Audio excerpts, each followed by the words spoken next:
Hey, still Heather. Definitely still an alcoholic. Usual opening. Nice little safe disclaimer we have for all. All opinions and interpretations are solely those of the individual. In case you knew and you haven't caught this yet, which please, I hope you'll subscribe and share. That'd be you. You are the individual. I'm just a drunk. My name happens to be Heather, and I say stuff, and I only say stuff based on this alcoholic's experience. So, take what you can, leave the rest. Hope that you find something though. And something today is, first off, I'm just way off course. I have a system, and I am breaking that mold today. And so a lot of things could just go a lot of places with this. But today I figured I'm going to touch on, because it is probably like a significant thing, on what I call my bonus years. And we are currently at 35 bonus years. And I'm going to break all that down for you. And I clearly need these to read. The bifocals and the glares drive me crazy on this video. I have to get all up in your face, but then I still look like a raccoon and beat up and what have you. So, can take you from the top where I came into this little world and that flip over there for it.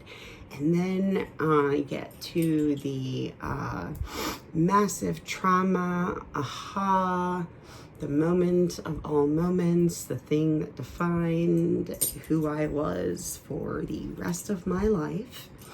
And then the accompanying thing that came with that then thrust through who I got to be for the rest of my life from that, which has a lot to do with my addiction. And from that, though, there's a lot of beautiful things. And I'm going to give you a little moment about why the 4th of July is so special to me. And my anniversary is July 5th, just as a thing for you to pocket and put in there. And at the very end, I'm going to tell you how I was an ungrateful fucker for this 35 year. I was an ungrateful motherfucker. And then God came in with them real good God smacks, because that's what I like to call them. Because I don't like to hear things a soft way. I need it a hard way. So, you know, God can nudge me, and it's like, you know, when your parents tell you like 5 times to do the dishes or take the trash out, and you're like, hey, okay, and then they're like, take it out, and you're like, why'd you have to yell at me? I don't do nicely 5 times before. You know, I still remember the moment when I totally went, oh my God, he's right, my dad's right, he did. Okay, so that is the overall for that. And if I have enough balls, I may actually share something that is extremely vulnerable that I don't know that anyone's ever had privy to. So let's see if I can pull on that energy and all of those things. So starting at the top is rather pretty easy. And that is just really simple, that I came into this world killing my mother. She didn't die. Like, she lived. She's unfortunately died young still, under 60, which is like the family curse. So, and has a whole lot to do with my life. But yeah, that was a whole joke. I was due on April Fool's Day, and I was born on Cinco de Mayo, which is like the best birthday to have as an alcoholic, by the way. Does not matter what day of the week it is. Hand to God, I can tell you. Literally, does not matter. Irrelevant. Pick a fucking day. Everyone will still come. They will still have a hard time finding parking. There's always a fight on in the bar. Everybody's amped up. They've been pumping that shit. Everybody takes Cinco de Mayo, and then they pull all of that stuff. I'm not even going to pretend that I don't ride that train for it. And this is before everyone made a big deal about Taco Tuesdays. So I got Taco Tuesdays now too. Okay, yeah. But no, and I still remember the one birthday where I was so drunk and I was outside having a cigarette, and we're talking to these people, and we thought that we were just going to be totally cliche. And there was a guy named Jose, and my friend and his friend and whatever thought that, it's Cinco de Mayo and it's your birthday and his name's Jose, so therefore you have to kiss him. And I was like, okay, sure. So I'm on the steps having a cigarette outside of this bar. I am single. And I kiss this dude named Jose. And then I go back inside the bar with my friends and family, because my mom was awesome. She's totally a trooper. She would hang out. She'd go to the neighborhood. Oh my God, I can't get the gays to stop. I'm like, can I get a turn? She's actually my mother. She birthed me, almost killed her. Trust me, she'll tell you the story. Oh, she already told you the story? Okay. Great. Yeah, hi, I'm her. Can I have her back?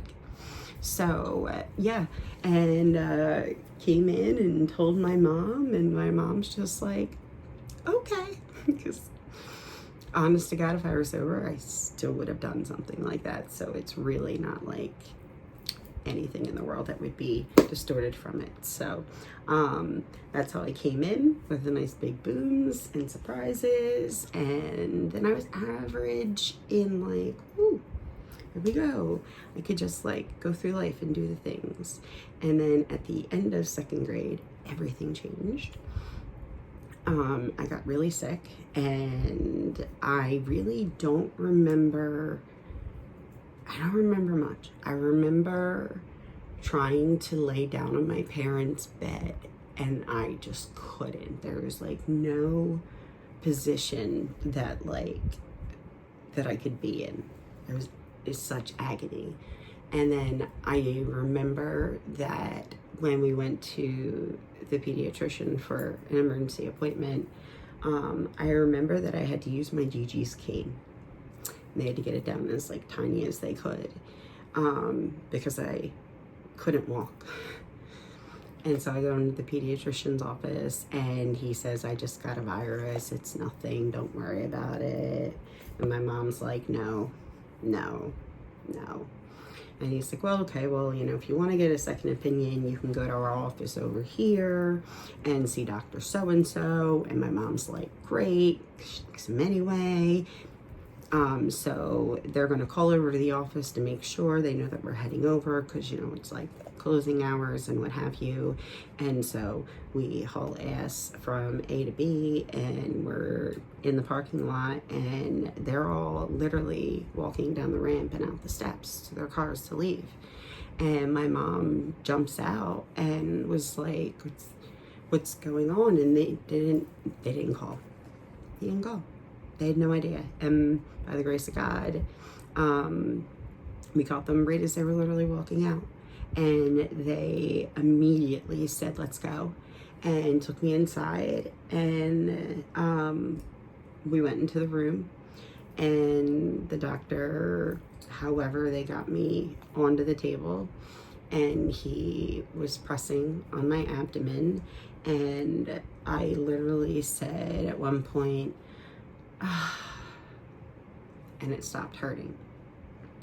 And he instantly said to my mother, get to the hospital right now. Her appendix just burst. She's gonna die. Go now, right now. And I don't know, like all of that. That's just stuff that's childhood, things that I will know from the from the death binder that my mom made. I got one of them. It's currently in the basement in storage. It's moved with me since she died to all of my homes, where it stays in storage. I don't like take it out and rummage through this thing, because it has every single card, well-wish thing, those long computer when you printed it out, and it was like the sheets that were all still connected, and you had to fold off the little hold edges, and it's like those banners, and then they just are folded nicely inside the binder and stuff.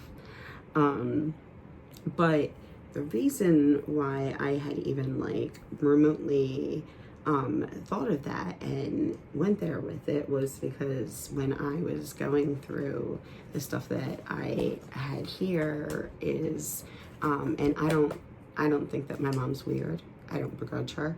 I would probably do the exact same things if I were in her position, because I don't really know what I would do if you told me that my 8-year-old's gonna die and they can't get the infection out and they're continually operating on her and there's no positive prognosis at all, and you're told to prepare for her death, and you have a plot for your daughter. I had a plot when I was 8. And that's the thing that I always have to make resolution and peace with. The Gigi's cane I borrowed, she got that plot. So I no longer have a plot, and I'm going to be cremated anyway. So, but that was my plot. I had it. It was mine. And I've driven by it 1,000,001 times. And I visited it. But it's strange because like, and I don't know how well this will turn for here, so this is going to be the fun experiment. I see, smile. Someone gave me this cute little thing, which actually I totally remember this thing. The poor pink ribbon though just got like, oh, they're gone. And that's one of my whoobies. My family is all about Afghans. Like, we didn't buy blankets and other things. Like, when you got into like middle high school, it was like, oh my God, you get an Afghan set. Oh, I get a comforter. I can get things that match and I don't look, because, a shit ton of these is just what we use. And I love them. And so I gave you happy first because that's how I feel. And then I look here, and the thing is in the other picture, I could see my mother. And then in this picture, I already know that's my father. It's that face, that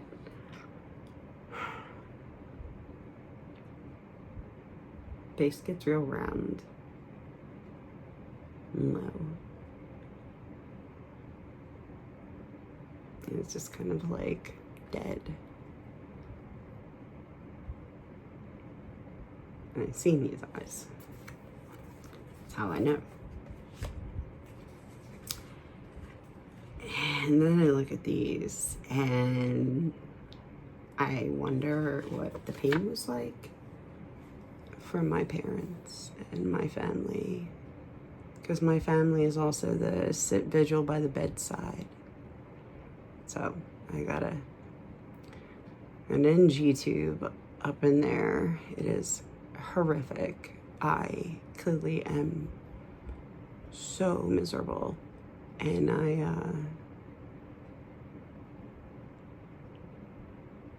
I look at me and I wonder what I was thinking. Like, do you wish for death at that age? Is it a thing?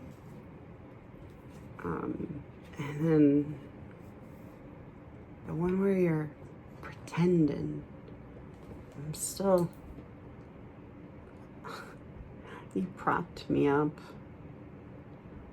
I've looked at all the pictures.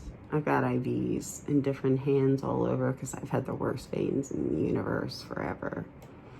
But I'm trying to smile. Trying. So that is a lot of things you have to have reconciled. And clearly I lived. And that part leads to the sweet part also of this, which is my love of the 4th of July, which I already loved, and I love fireworks, and we always went to the same ones every year that my father loves, and he sits in the same seat every single time. You will never not wonder where he is at the fireworks. It's just not a question, not a thing that you're going to have to concern yourself with where to go find that man. Frank's right there. So he loves the fireworks. And, you know, in most instances, a lot of the times it is more the maternal thing. Like, oh, you go take the kids to the fireworks and I'll stay here, you know, and other things. But my dad insisted on staying, my mom going. And I already knew, and I still always know the magnitude of, like, that. And I do remember absolutely standing in the hospital window, because the high school is, the hospital's, like, you know, connected to. So I stood at the hospital window with my daddy, and we got to watch the fireworks together. He wasn't in his favorite seat. And he wasn't with the family. And it was just us.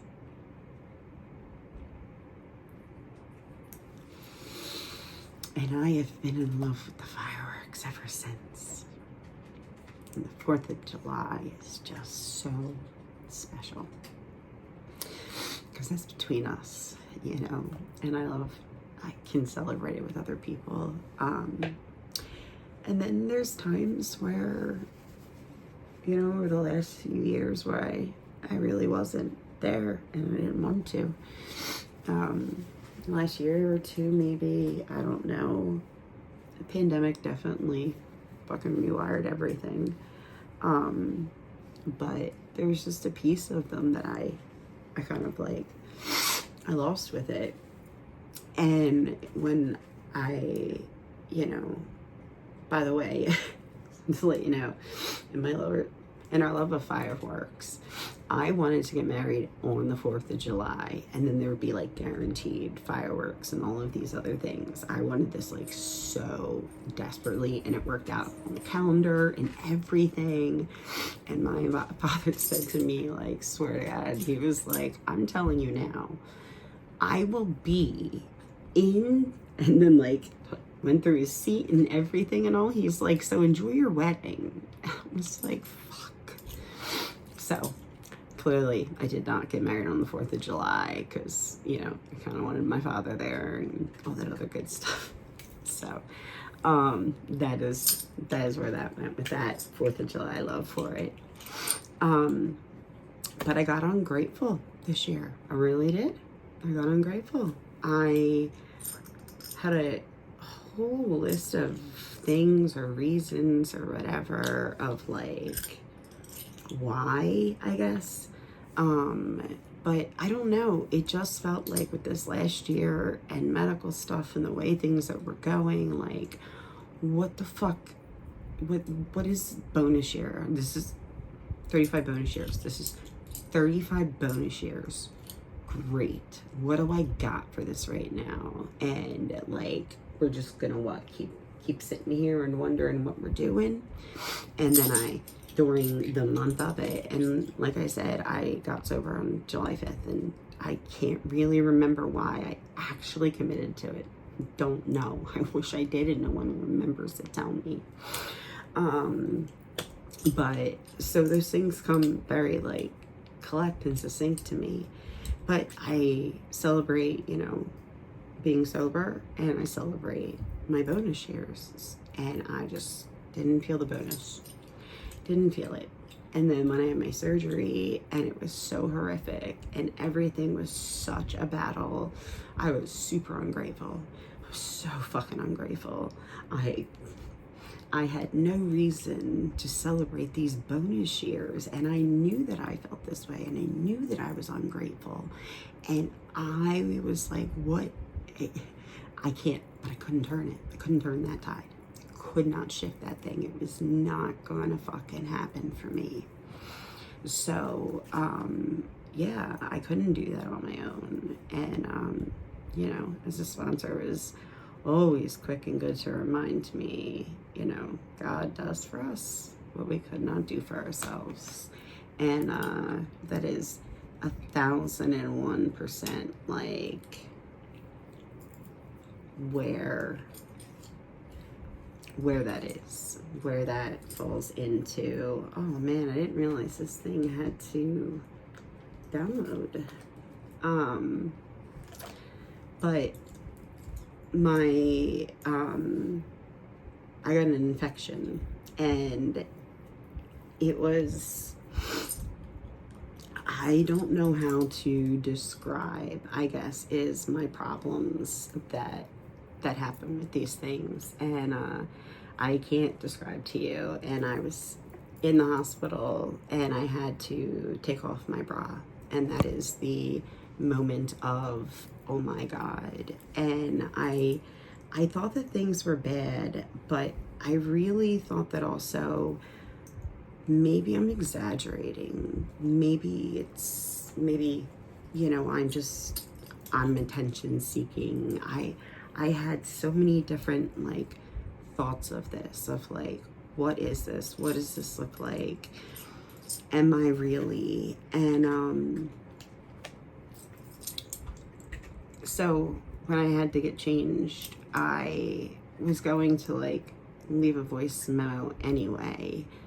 And I decided I was just gonna kind of let that thing wing and see, like, how dramatic are you? So, I don't know. Let me try this and see how it goes.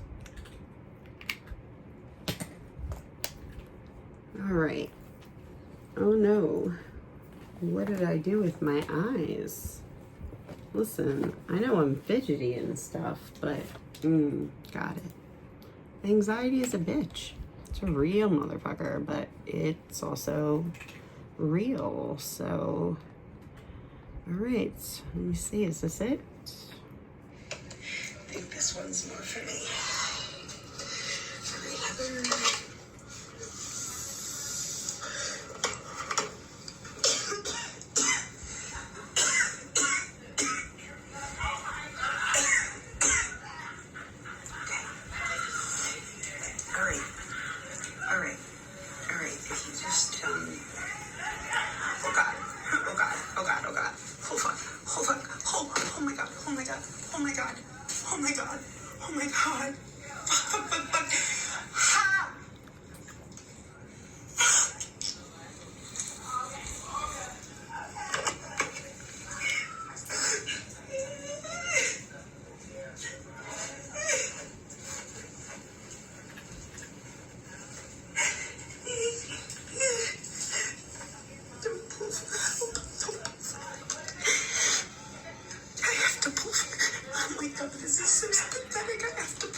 Hello.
my god, oh my god, oh my god, I can't do it. I can't do it. I can't do it. I can't do it. Here, I'll help you. No. I don't think I can do it. It's too much. It's too much. Oh my god, I can't do it. I can't do it. I can't do it. I can't do it. I can't. You can't do what's I can't get up. I don't have any music. Oh my god. We're gonna help you. Oh god. Oh god. Okay, take a deep breath. We're gonna help you, okay? There's too much. There's too much. I can't get up. I can't get up. Oh god, no, it's gonna hurt. It's gonna hurt too much. Breathe. Please, God, no, please. No, please. Oh god. Oh my god. My food. I think that's enough for me. There's more. I think that's enough for you. So, I was real ungrateful. And I also thought my pain was pretend.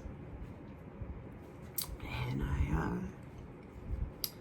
let the world dominate me. And I bought into it. And I lost myself. And it was a really hard lesson. But I walked away with so much gratitude just in the nick of time. It's the last week of July. And yet again, because since I was 8, I've had complications from this and more surgeries and birthdays and organs removed and destroyed and intestines taken out, and I don't have enough time to tell you what parts are and aren't in my body and which ones do or don't work. 43 since 8. So I'm so grateful, despite all of those things, that God lets me breathe, that I may suffer, but God gets me through that suffering. So I killed my mom on the way in. I'm real solid for a while. I throw the whole family for a loop. I give us a good old lifetime of laughs.